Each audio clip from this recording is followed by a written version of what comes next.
Silently, my father passed the wine glass from one place to another on the table. Put down that air of superiority. Nothing more than a roadblock. My mom chimed in as well, her grin sharp as a dagger. I agree with that. A pale figure positioned beside your sibling. A problem was recognized. They found the answer in this vino. But they failed to remember that even darkness has the ability to become violent. Elena Barrett Ashford is my name. The number 33 is my age. Always present in our Land, Virginia estate was the cloying aroma of cash and unsaid grudges. The experience was an environment that I had already mastered the art of navigating with pinpoint accuracy on the battlefield. The Washington, D.C., political and military elite were on display in the elegant dining room tonight. They are all revolving around my dad, Victor Ashford, a retired four-star general. The presence of the marble statue of a man, who sat at the head of the table, threw a long, icy shadow over everything else. I was his daughter, a West Point alumna, a highly decorated Pentagon officer. Still, he glanced right past me, like if I weren't even there. The furnishings. The theater's master was my mother, Claudia. With an air of refined elegance, she glided across the room, her smile a weapon in its own right. As she informed a visiting senator of her latest accolade, Elena's voice betrayed her fake pride. We're quite pleased. Although the phrases were accurate, they provided no actual sustenance and were thus empty calories. Lieutenant Julian Ashford, my younger brother, became her sole focus in the subsequent breath. She worried, her forehead pinched with an exaggerated worry that was uniquely his, about why his commanding officer doesn't perceive his potential.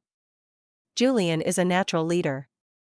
I observed Julian as he absorbed the statement, his stance adopting an air of false assurance.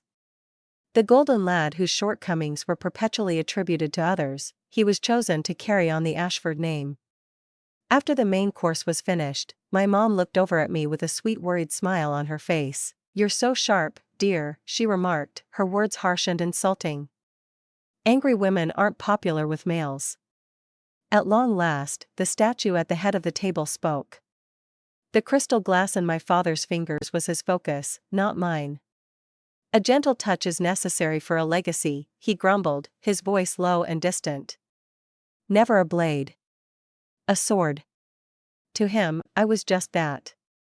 A tool, the wrong kind of tool, rather than a daughter. A subtle slash, a crisp, calculated blow, the words were designed to separate me from the family name. Wow, what a old wound, one I had gotten used to ignoring. However, a fresh development followed. A bottle of rich ruby red wine was taken from the sideboard by Claudia, who rose with flowing motions. An exact Margot Chateau, a Bordeaux, if you will. Symbolic of the exclusive realm they lived, this bottle is worth more than my major's monthly salary. Drink, my love, she whispered with a gentle touch of voice as she poured me a single glass, her grin remaining unwavering. I raised the glass, unaware of what awaited. My training and years of discipline had sharpened my senses to a fine point. As soon as the wine hit my lips, an internal alarm went off. Something was off. Underneath the dark fruit and oak notes, there was a subtle accurate undertone, almost metallic. A burning sensation started to travel down my throat, an unpleasant chemical burn that was out of place in a vintage Bordeaux. I looked around and saw my mother smiling her perfect smile, my brother appearing bored, and my father, who was sitting on the edge of his seat, all of whom seemed to be enjoying the wine, impassive, his eyes locked on something far away. They were all horrifyingly, unnaturally calm. And in that still moment, I realized this wasn't a party. It felt like a betrayal masked as ceremony, a carefully orchestrated, elegantly presented execution. The shock hit me like a physical blow, a primal terror that tore through years of self-controlled calm. The people who were supposed to be my ultimate sanctuary were actually my killers. The world started to blur around me as the poison worked its cruel magic. The polished execution was a shambles. A sickening vortex swirled around the silverware, the sparkling chandelier, and the faces of the guests. As my strength dwindled and my body sagged in the chair, I could hear their distant, cold voices, as if they were transmitting from another planet. Claudia's voice, cold and emotionless, announced that everything had been planned. Julian would be given the $33 million trust to deal with the situation in Belgium. My father's voice, emotionless and analytical, sounded like a general assessing a tactical situation. She had always been a challenging variable, an adjustment that was needed to safeguard the formation, was hammered into my waning awareness by the words. They had dehumanized me, reduced me to a logistical issue. I was no longer their daughter, I was an impediment, a loose end that needed to be tied up. In a fit of cramping, I knocked over the heavy crystal glass, which tipped over and spilled the deep red wine onto the immaculate white tablecloth. The stain spread like a splash of blood on an otherwise flawless canvas, and then there was only darkness. No longer was it a soft dawn, but an aggressive invasion. It began with the cold, a damp chill that seeped through my clothing from the stone floor below. Then the stench, a thick cloying blend of damp earth, soured wine, and decay. My head pounded with a harsh percussive rhythm, like a blacksmith's hammer hitting an anvil. My body felt heavy and disconnected, like a hollow vessel devoid of strength. They had taken everything from me, my jacket, my phone, my dignity, and abandoned me here to die. The hubris was astounding. I didn't freak out. My training was like a cool current cutting through the chaos of my physical pain. I started to assess the situation, like a checklist in the dark. There were no clear ways out, no weapons, no communications. I was an observer, not a doer. They had forgotten why they sent me. The lessons taught at West Point become ingrained in you. Panic is a luxury you can't afford. Emotion is a burden you can't bear. Officer betrayed and stranded far behind enemy lines. The terrible irony was that the enemy line happened to be my family's wine cellar. Amidst the oppressive shadows, the specters of my past, which I had buried under years of military discipline, resurfaced as clear and vivid intelligence files, a trail of treachery that led directly to this icy stone floor. I was 14 years old, and I had spent a month crafting a wargaming strategy for a class assignment, the scenario involved a conflict in the South China Sea. General Ashford, my father, had given it a cursory look and then grunted his approval. However, 2 weeks later, I overheard him quoting my exact words and strategy in a CNN interview. I attempted to object, but he just gave me a cold amusement look. Don't be naive, Elena. Ideas are for the command, not for the cadetses. My work and thoughts had been his to steal. I was 30 years old when I found out that my brother Julian had copied nearly 40 of my ideas, pages from my master's thesis for a submission he was making to the War College. As I approached him, my mother stepped in between us, her disappointment evident on her face as she spoke to me. Your selfishness is truly astounding, Elena, she said with a low and poisonous voice. The most incriminating file, which characterized my participation in the Ashford formation, opened when I was 16 years old. You would tear your brother down for a few words on a page. He is under so much pressure. Took home $5,000 for their robotics project in the National Youth Science Competition. Starting from the ground up, I had constructed. I had never before experienced such an independent sense of fulfillment until that moment. With the weight of the check in my hand, I could feel the value of my own worth. My folks took me into my dad's study that night. No party was thrown. The 19-year-old Julian was involved in a drunk driving collision. He had encircled an oak tree with his brand-new convertible. The legal trouble was substantial, but no one was wounded significantly. Father gave a terrifying account of the scenario. The future patriarch of the Ashford family would have a lasting mark on his record from a DUI offense. The top lawyer in Virginia costs $5,000, my mom added, placing her palm on my arm. This can all be subdued by the right person. The check on the table in the middle of us held my gaze. Here is my proof. My father told Elena, it's your responsibility, in a tone that left no space for debate. This family will be carried on by your brother. You are powerful. It is you, the task at hand. As a kid, I wasn't the fearless one. I served as the family's workhorse. She could be counted on to shoulder the burden, to give up her victories to compensate for their shortcomings. The check was signed by me. An act done in the name of the family's honor, they said. To the contrary, it wasn't. My brother's innocence was exchanged for the price of my soul. The repetitive brutality of their treatment was exposed in every memory. I was a finite asset that might be used or relied upon as needed, out of its shackle. I was to be discarded now that I was a problematic variable. As I crept, my icy fingertips scratched across the stone, looking for something. A loosened brick, a broken piece of wood, a vulnerability. Then my little, icy, metallic hand went up to seal around something. It had a high, elaborate pattern and was round and weighty. Seeing it wasn't necessary. Its touch and weight were memorized by me. It was the unit challenge coin that my father had ceremoniously bestowed upon me on my day of graduation from the perspective of view. They must have lost the bit of litter in my pocket when they hauled me down here. It was a deadly error, but slight. It was merely a piece of brass, an object of mere trinkety to them. It stood as a monument to the person I had become, not as a result of them, but in defiance of them, and a reminder of the honor and responsibility I had taken on. They had taken away anything that was important to me in a methodical way. Has it ever happened to you? That gradual, purposeful erasure by those who were meant to elevate you? I clenched my fist around the penny, feeling its jagged edges trace over my palm. The metal had the effect of a magnet, concentrating all my shame, pain, and years of suppressed wrath into a single, intense point. I felt a chilling blaze crackle in my chest, obliterating any trace of dread and supplanting it with an unwavering resolve. They mistook the burial for that of a daughter. Just now, they had roused a soldier. My backbone was reinforced by the steel in my palm. There was no way out. Determination was key, end goal. The analytical intellect resided within my shattered and feeble body as a result of the poison. In the dead of night, I started to methodically investigate my prison, my fingers drawing patterns on the wet stone walls. I discovered my vulnerability after my fingertips were raw and scraped. A rusting metal grating protected an ancient ventilation shaft. It was diminutive, but I was too. The challenge coin, which had previously represented my father's empty flattery, is now my principal weapon.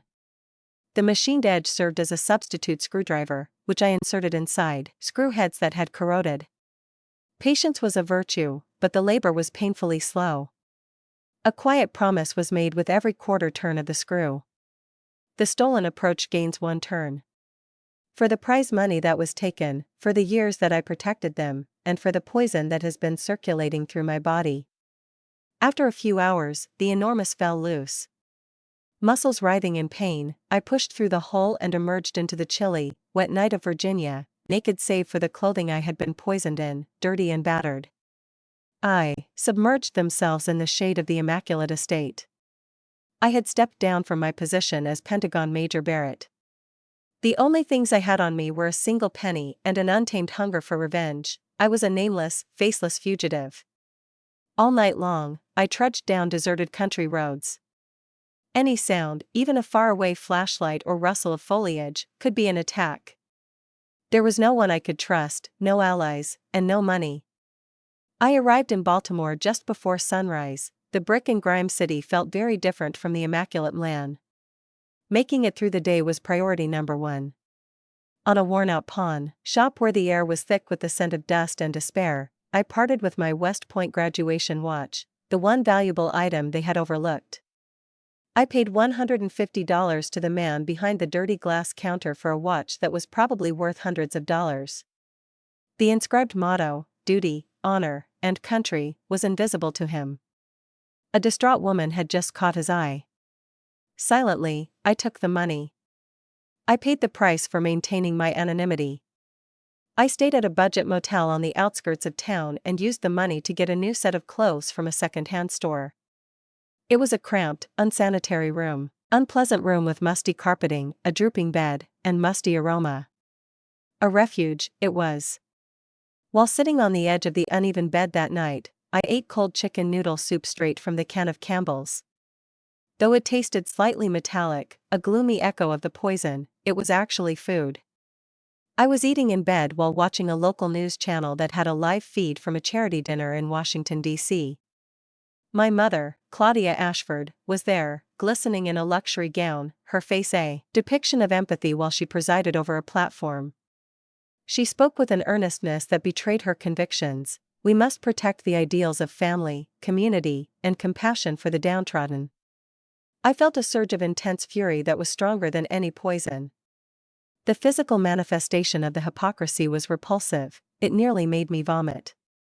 As her own daughter, whom she had attempted to kill, huddled in a motel filled with roaches and ate cold soup, she spoke of empathy.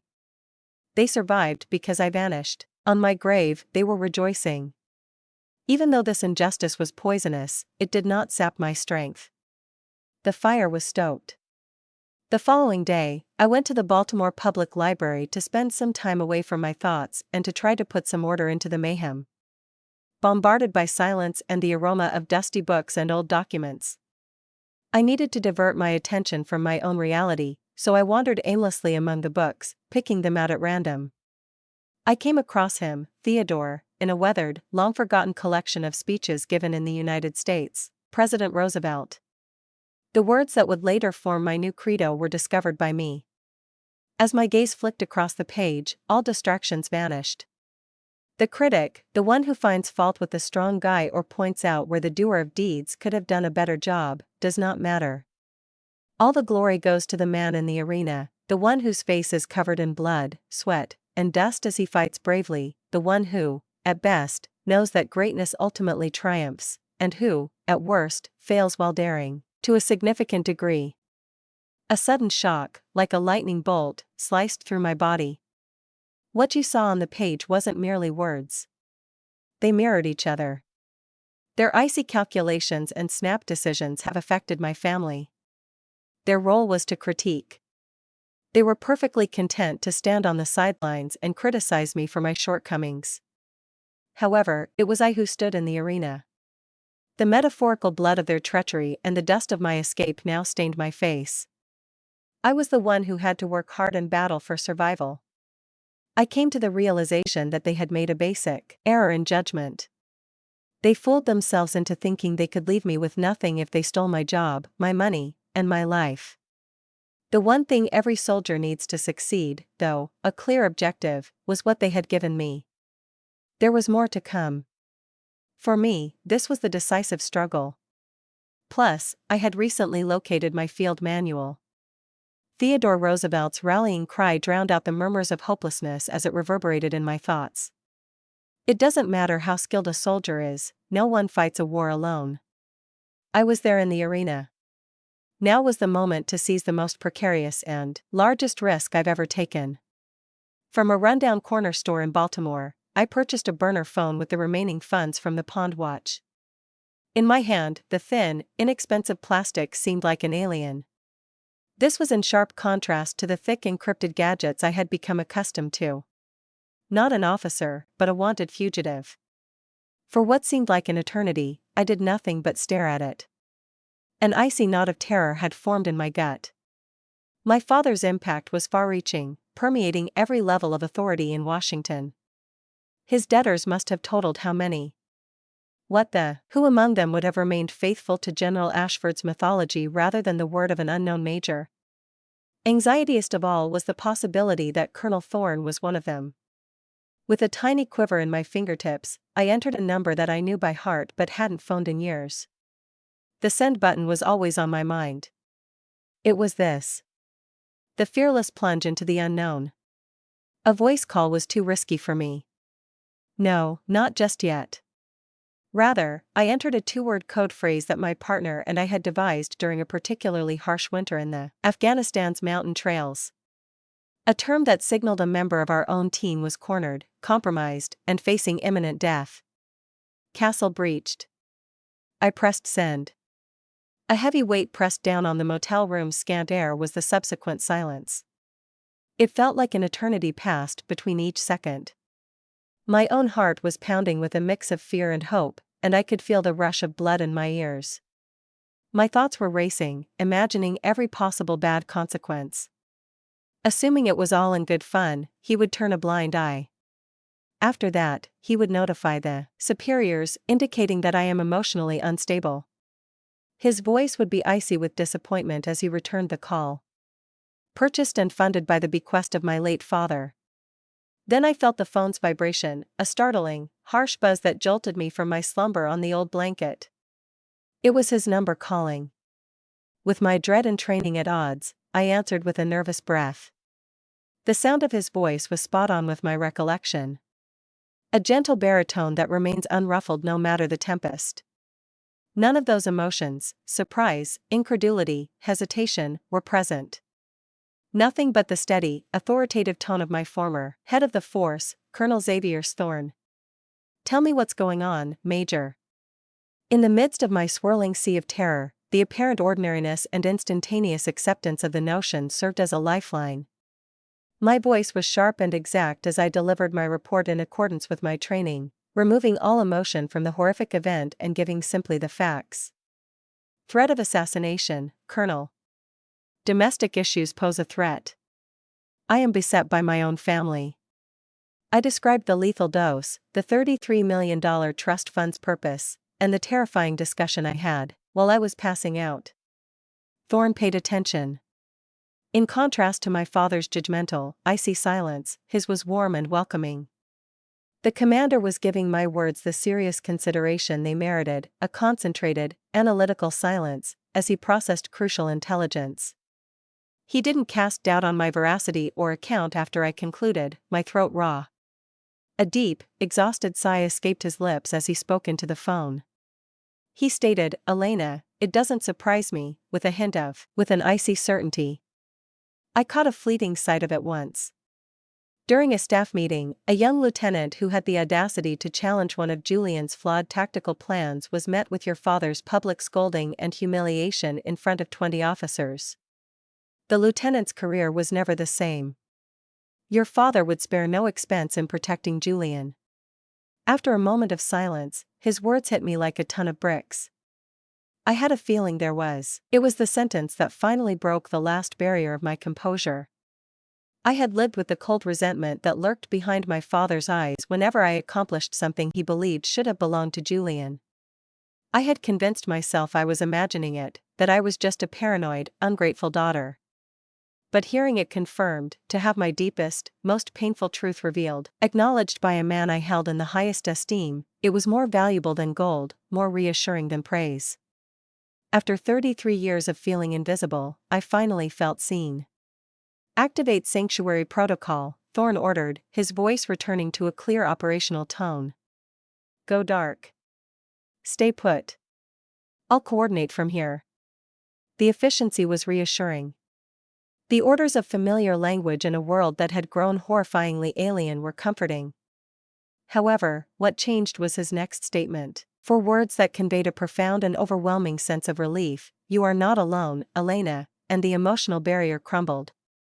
Tears that I had repressed in the wine cellar and in that dirty motel room finally broke. They fell silently and heatedly down my cheeks, but they weren't tears of weakness or despair, rather, they were tears of profound and overwhelming relief. The burden of being alone and the fear of facing this battle alone were lifted from my shoulders. The fight was no longer my sole responsibility. I had a new family. Not one formed at birth and poisoned by deceit, but one formed on the battlefield, founded on honor, devotion, and unfaltering regard. My war had only just started, but now I had an army supporting me. The Sanctuary Protocol was incredibly efficient. I was whisked away from the grime of Baltimore to a sterile, anonymous sanctuary, tucked away in the verdant countryside, within hours of my call to Colonel Thorne, in the rural hills of Maryland. It was a modern, unassuming building on a peaceful country road, surrounded by acres of thick woods. Finally, after days of living in constant terror of discovery, I could breathe again. Here, there was complete silence, a heavy blanket of calm that stood in stark contrast to the inner turmoil. However, this tranquility was only a mirage, and it was broken by an encrypted call. "They're not just trying to kill you, Elena." Thorne's voice was stern. "They're trying to erase you, to wipe you off the board completely," he explained, his words precise and brutal, cutting through the warmth of our previous conversation. Someone with high clearance at the Department of Defense, undoubtedly at my father's behest, had accessed my official service record. This file, which had once been a testament to a decade of my life, every promotion, every deployment, and every commendation, had been accessed. The official record read as follows: on the night of the dinner party, Major Elena Frida had a nervous breakdown, left her post, and gone berserk. They were crafting a story, a tidy, sad, and completely false one, about a promising officer who couldn't manage the pressure and vanished, probably dead in some forgotten place. The news struck me like a physical blow, removing all hope from my career. My service record was my identity. It was the proved evidence of my existence. The culmination of my sacrifices. It was the sleepless nights in Afghanistan, the years of training at West Point, the perspiration, the anxiety, and the pride. And in an instant, it was all reduced to rubble. Their goal wasn't my death per se, but rather my shameful demise, with my name forever linked to incompetence and shame. However, they weren't done yet. Their next assault was considerably more public and incredibly cruel.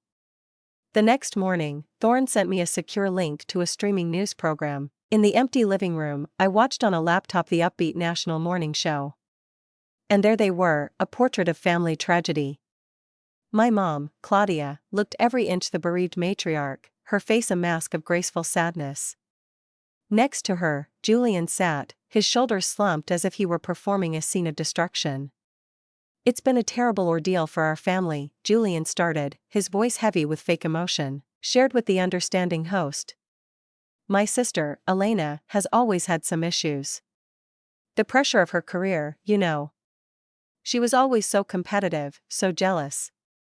He held back a sob that was expertly timed for maximum effect, a masterclass in manipulation. "We just want her to come home.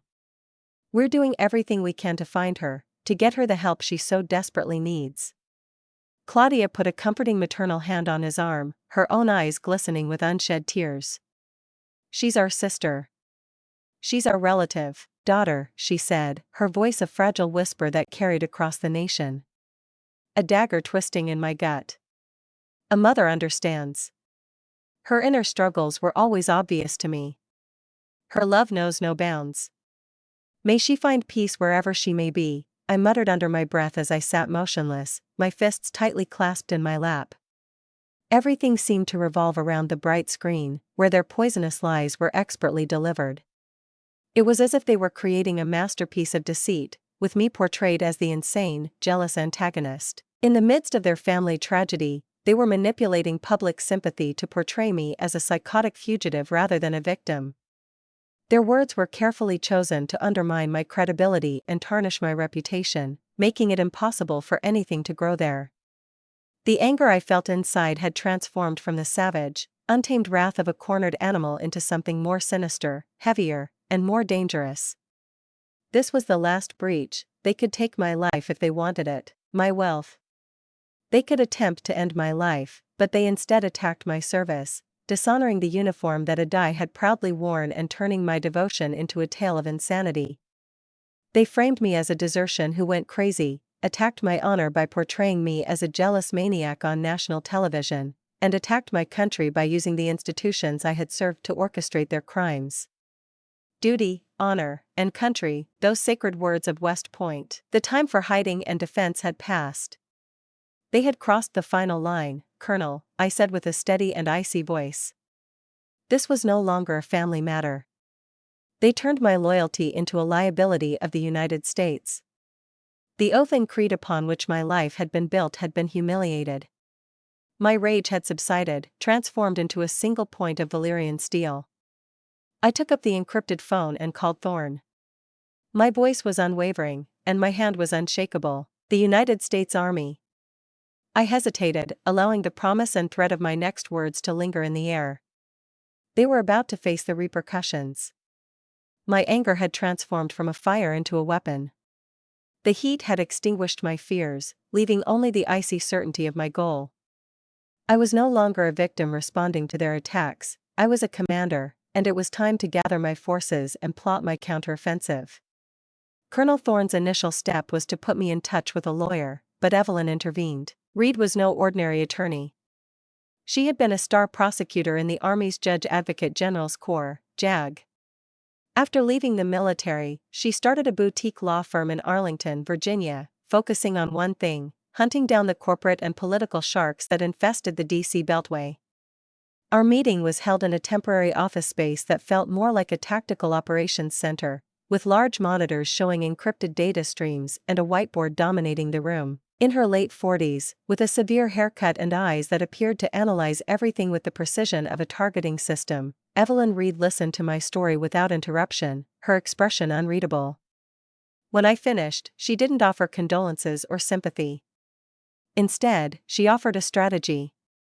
"They think you're dead, or at least neutralized," she said, her voice low, echoing the complex diagrams covering her surroundings. With an air of self-assuredness, she approached the whiteboard and took up a marker.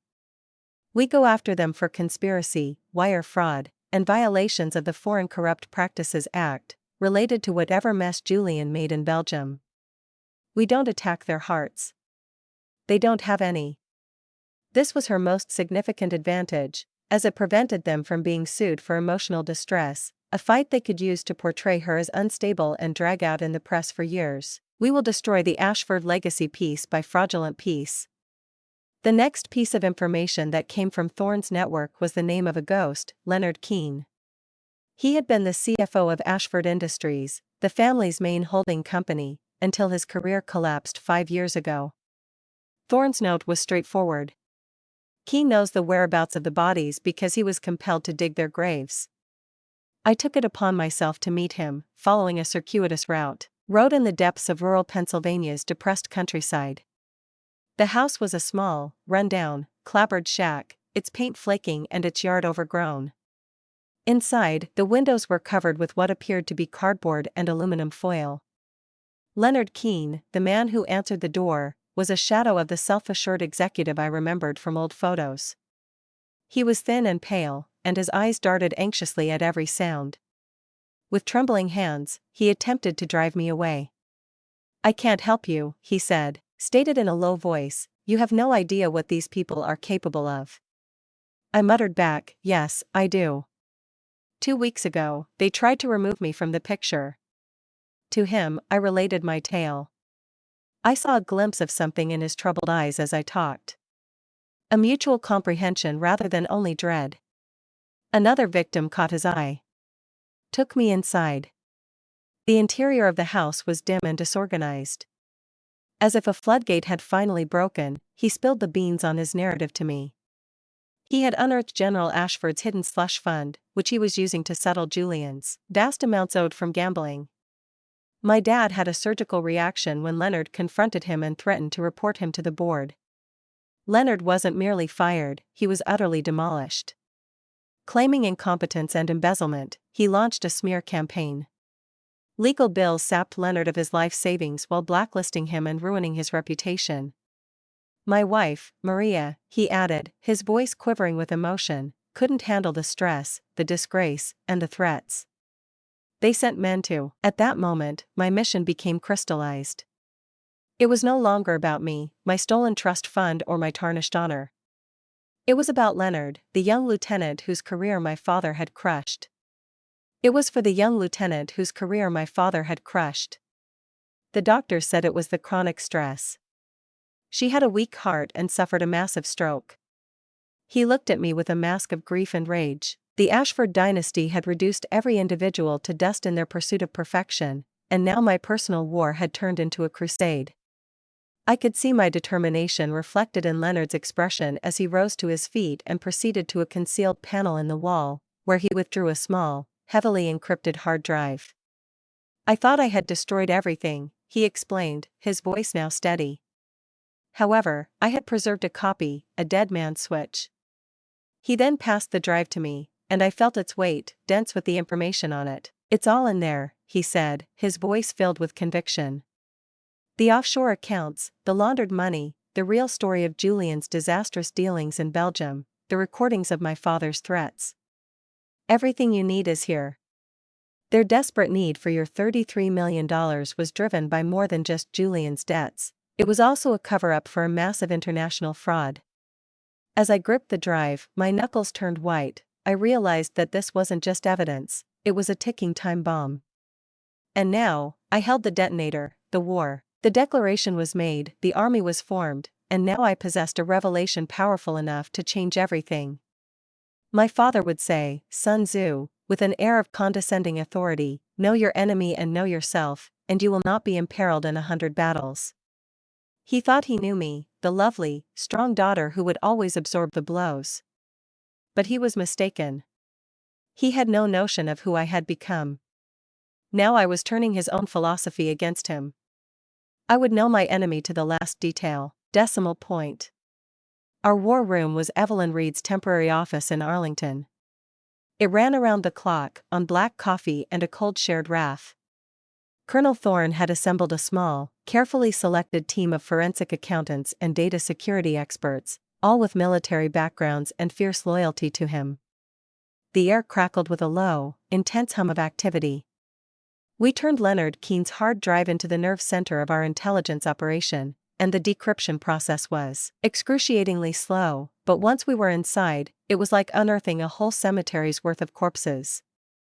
The data revealed a hideous web of shell companies, offshore accounts, and money laundering, with defense contracts funding a slush fund that paid off Julian's enormous gambling debts. Bribes were paid to foreign officials to secure a disastrous Belgian real estate deal. The deal had cost investors over $20 million. It was a failure that Julian had orchestrated and my father had desperately attempted to hide. I was assigned the role of lead analyst, the one who would connect the dots. I would spend my days and nights glued to encrypted emails and spreadsheets, using my military intelligence training to spot patterns where others saw only chaos. I would plot out the flow of money, the network of individuals involved, and the chronology of their crimes. With each new finding and piece of evidence, I would not let go of the puzzle. In addition to infuriating me, it made me more determined than ever. What this amounted to was more than corruption, it was a treasonous betrayal of all that my uniform stood for. As the financial team investigated the fraud, I realized we needed to do more. We had to debunk the story they had spun around Julian and me, which meant going back inside the Pentagon, a dangerous but necessary step. I reached out to an unlikely ally, a young, incredible records specialist I had mentored a few years ago. I had noticed something special about her, a strong will, a sharp mind, and an unfaltering sense of right and wrong. I was willing to risk everything for my belief in her character. I contacted her through a private, encrypted channel, not spilling the beans. I simply informed her that someone had illegally altered my official record and that I needed her assistance in finding out the truth, warning her that it could be risky. Anna responded within minutes. Major, I was present when they declared you AWOL. It was never reasonable. Explain your needs. Her devotion was a tremendous relief. Anna followed my exact instructions using the coded keywords I provided and scoured the Pentagon's record system. She was my digital specter. 2 days later, she sent me 2 encrypted files that were more explosive than anything on Leonard's hard drive. The first was the original, unchangeable charter for the Ashford Family Trust. It specifically identified me as the sole primary beneficiary with a provision prohibiting any alterations without my explicit written approval. Their endeavor to appropriate the $33 million was not only unethical, but flagrantly unlawful. The second document contained a previously undisclosed internal investigation report describing an incident that occurred during Julian's most recent deployment. As a result of his willful disregard for procedure, he had put his entire platoon in jeopardy during a live fire exercise. The investigation had first suggested the appointment of a formal court-martial, but that recommendation had been overturned. I discovered the last, most repulsive truth as I went through the investigation's accompanying paperwork. It was a commendation recommendation that had been expedited and approved only weeks after my father's near-fatal error. Through his tremendous influence, my father had gotten Julian awarded the Bronze Star Medal for the same operation where his. A sickening wave of nausea swept over me as I recalled the awards ceremony. I could still see Julian's haughty, egotistical expression as my father pinned the medal to his chest. I could still feel my mother's unbridled pride, a pride she had never displayed for any of my actual accomplishments. They had done more than cover up Julian's failure, they had turned it into a heroic tale. They had perpetrated the most abhorrent crime in military culture, stolen valor. I entered the main room where Evelyn was examining the financial evidence. I placed the printed documents on the table in front of her, including the trust charter, the buried investigation, and the fraudulent metal citation. She read them silently, her expression becoming icier with each page. Upon finishing, she glanced up at me and a slow, menacing smile spread across her face, like a predator's when the hunt is over. "We've got, Elena, we have enough to restore your reputation and retrieve your funds," she declared in a gentle yet deadly voice. At the Albert Van U.S. Courthouse in Alexandria, Virginia, a site of imposing sterile power, the Ashford dynasty's last act was set to unfold. The Ashfords arrived as if attending a coronation, but we have enough to send the entire dynasty to Fort Leavenworth for a very, very long time. She stood up and straightened her jacket, signaling that war was imminent. This was not an initial hearing. General Alistair Ashford, my father, sported an impeccable army dress blue uniform, his chest laden with medals, a silent testimony to the honor he lacked. Claudia, my mother, exemplified aristocratic grace, her countenance betraying her pained endurance. Julian, fidgeting beside them, resembled a rebellious youth compelled to attend church. They occupied the front row, forming a united front of privilege and power, anticipating a quick and quiet triumph. Their commander, as he stood to address the court, a wealthy attorney from a prominent D.C. firm, spoke with an air of condescension in his voice. "Your Honor," he started, gesturing dismissively toward our side of the room. "We are here today to address a frivolous and deeply unfortunate matter. This is not a legitimate legal dispute, but rather the paranoid fantasy of a troubled young officer." He paused, allowing the insult to linger in the air, referring to a woman with a documented history of instability and a transparent pathological jealousy toward the. A collective gasp reverberated through the room as I strode down the central aisle, not in the rags of a fugitive but in my own immaculate army service uniform, the one I had earned the right to wear. My decorations, the Legion of Merit, the medals, and the sentence were meant to be a public execution, a final nail in the coffin of my reputation. He thought he was speaking to a ghost. I sat down next to Evelyn Reed, seeing their lawyer's smug competence replaced by slack-jawed confusion, my father's face, which had once been a mask of stoic power, now frozen with blood dripping from it, and my mother's immaculately manicured. Evelyn Reed, commanding the room with her presence, slowly rose to her feet. "Your Honor," she said, her voice calm and clear. "Counsel for the defense bases his motion to dismiss on the claim that my client, Major Elena Barrett, is mentally unstable and went AWOL from her post." A compelling story. She let the silence stretch for a beat. "However, we have declassified mission logs from the Pentagon authenticated this morning by evidence from the Inspector General's office demonstrating that during the exact moment of her purported breakdown, Major Barrett was actually conducting a classified strategy meeting within a secure facility." An official from the IG's office proceeded to hand the file to the clerk. The judge, an elderly woman with perceptive eyes, examined the document. The expression on the defense counsel's face shifted from bewilderment to alarm. Evelyn was far from done. She waited for the first revelation to settle before delivering the second blow. Mr. Leonard Keene, our first witness, was called to the stand when his name exploded through the room. My father's military composure crumbled as he jumped to his feet. "Objection? General, on what grounds?" he screamed, his voice quivering. The judge's voice was uncomfortably low as she inquired, "He had none?" Leonard Keene, who had been a nervous guy from Pennsylvania, slumped back into his chair, his face pale. Claudia, meanwhile, clutched the armrest of her chair, her knuckles white. Farmhouse, with an air of quiet dignity, made his way to the stand. Led by Evelyn's pointed questions, he proceeded calmly and methodically, presenting irrefutable evidence, to expose the entire Ashford financial conspiracy. He spoke of the slush fund, the gambling debts, and the desperate illegal measures used to cover up Julian's $20 million failure in Belgium. The courtroom fell into a dead silence when he finished, but that was only the beginning. Evelyn, however, was about to unleash her relentless attack, turning on the large courtroom monitors and presenting evidence after evidence for an hour. Bombardment of evidence from the hard drive. Emails describing the plot to take my trust, encrypted messages, bank records from offshore shell companies. The mountain of evidence was so large that it buried the witnesses in its own filth. At last, she brought out her last two exhibits. One was the original, unchangeable trust document that proved I was the sole owner. The other was the long-lost internal investigation into Julian's carelessness, which was immediately followed by the citation for his false Bronze Star. The judge, with each new piece of evidence, her expression had become colder and harder. She took off her glasses and stared directly at my family. The tension in the room was palpable.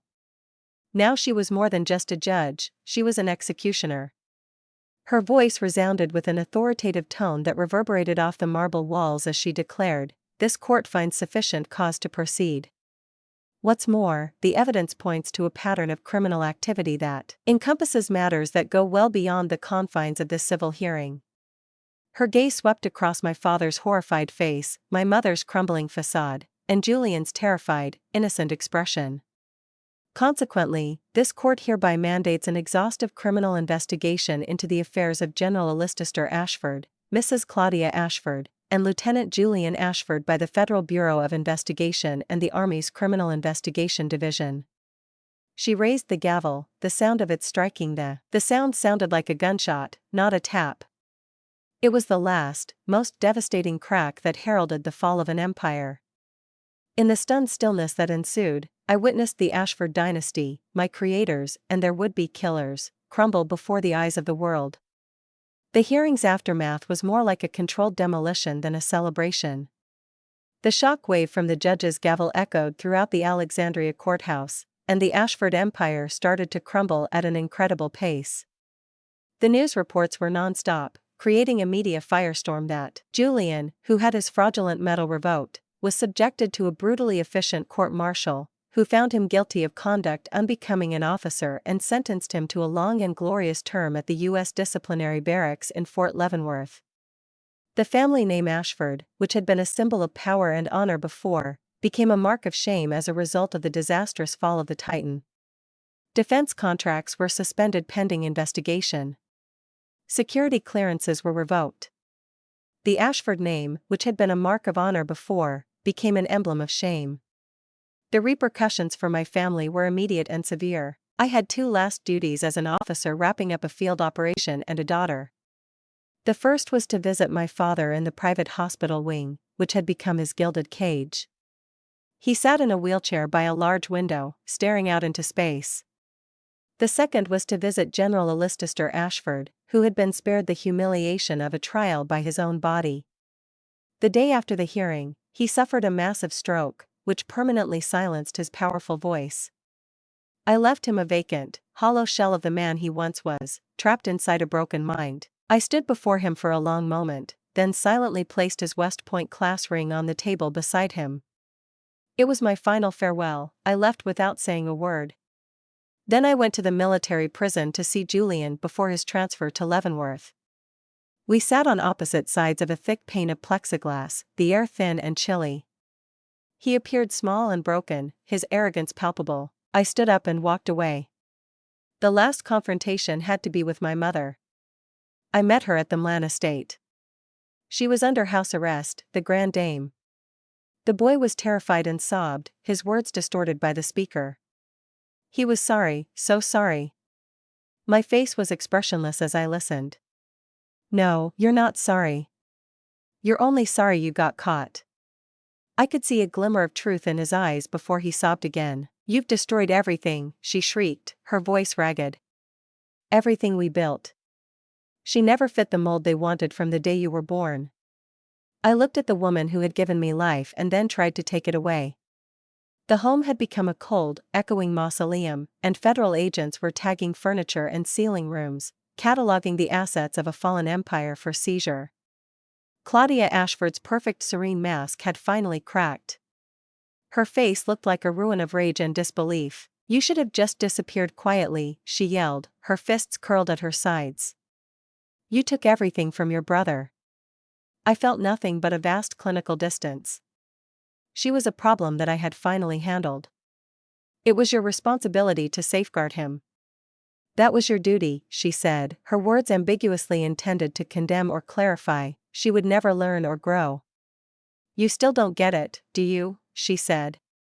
My voice was low and gentle, almost like I drew nearer, my stare fixed. What you and my father instilled in me was the belief that winning is paramount, that showing emotion is a sign of weakness, and that the objective must be achieved no matter the cost. I flashed her a small, icy smile, but I knew I had learned my lesson the hard way. I am grateful for the education you gave me. With that, I left that house for good, never looking back. Her screams grew fainter as I walked away. They were the final remnants of a world reduced to ash, and the war had ended. It was over. I had won. That night, I stood on the balcony of an anonymous hotel in Washington, D.C. Gazing down at the glittering web of city lights, I could see the power I had just defied. The adrenaline had worn off. The strategic focus had vanished. In their place, there was a terrifying emptiness. The mission had been completed. The enemies had been defeated. But there was still a question, a whisper in the silence, that lingered. Who was I now? I was no longer Elena Ashford, daughter of a fallen dynasty. And I no longer wished to be Major Barrett, a soldier in their army. My past and present had been shattered, and I had no clue what lay ahead. The void that followed my triumph was a subtle, hollow pain. The war had ended, but the soldier remained, rooted in the rubble without fresh orders. After some time had passed, I made up my mind. I petitioned for an honorable discharge from the U.S. Army. Colonel Thorne expertly oversaw the process. We had our last meeting at a tiny diner inn. He placed a thick manila envelope on the table. Inside were the papers for a new life and identity. You've served this country with distinction, Elena, he said, his voice filled with a warmth I had grown to love. Now it's time to serve yourself. Before I could leave Washington, D.C. for good, I had one last stop to make. I went to the Franklin Delano Roosevelt Memorial, a vast open-air space of granite, and I stood alone before the statue of the man in the wheelchair, reading the words that had once been found in a dusty library book. The credit truly belongs to the man in the arena. I, too, had been in the arena. My face bore the marks of dust, sweat, and blood. I had fought bravely. I had triumphed. And now I had earned the right to depart. I had not opted for an easy life. With a fraction of the recovered trust fund, I purchased a remote log cabin in Montana, located near the spectacular Glacier National Park. In that vast, vacant space, the air was thin and clean, and the only sound was the wind in the pines. It was in this profound stillness that I started the long process of unlearning. I had to learn to breathe without continually scanning my environment for danger. I had to learn to read for pleasure, not intelligence gathering. Eventually, I made my way to a nearby animal shelter and met him. He was an elderly German shepherd, gray around the muzzle, with kind, wise eyes and a tiny. The card on his kennel said his name was Miller and that he'd been abandoned. He was a fellow survivor, and we recognized each other right away. Miller and I became friends, and we explored the wilderness that became our home. I hiked slowly and carefully, with his steady presence as a comforting weight beside me. We watched the sun set behind the jagged peaks, painting the sky in hues of orange and purple. In the raw, untamed beauty of nature, I found a tranquility that no military victory could ever provide. I was gradually, carefully, with Miller as my guide, discover the art of contentment. On a cool fall afternoon, a diminutive package came from Thorne. Within, encased in a velvet box, lay my Legion of Merit medal, which I had presumed had been annihilated in the mayhem. Underneath the box, concealed within a tiny handwritten note, read, "Your honor was never given to them to plunder. It was always yours." I cupped the medal in my hand, feeling its familiar weight. It was no longer a representation of a battle I had waged against other people, but a subtle validation of the battle I had fought for my own freedom. I kept it. For the first time in a long time, a profound sense of peace settled over me as I placed the polished metal object on the rough-hewn windowsill of my cabin. The golden Montana sunlight caught it, making it shine. Looking out at the majestic snow-capped mountains, with Miller sleeping peacefully at my feet, I was no longer Major Barrett the soldier. I was just Elena. My legacy would not be written in battles won or enemies defeated. It's hard to believe how far I've come when I look out at these Montana mountains. My arena was a courtroom, but I know that yours might be a dinner table, a phone call, or just the quiet weight of expectation. My story shows that your legacy is not what you are given, but what you build from the ashes. If my journey has given you strength, I hope you'll subscribe to this channel. There are more stories of here, and I think every one of them is a beacon of hope despite the gloom.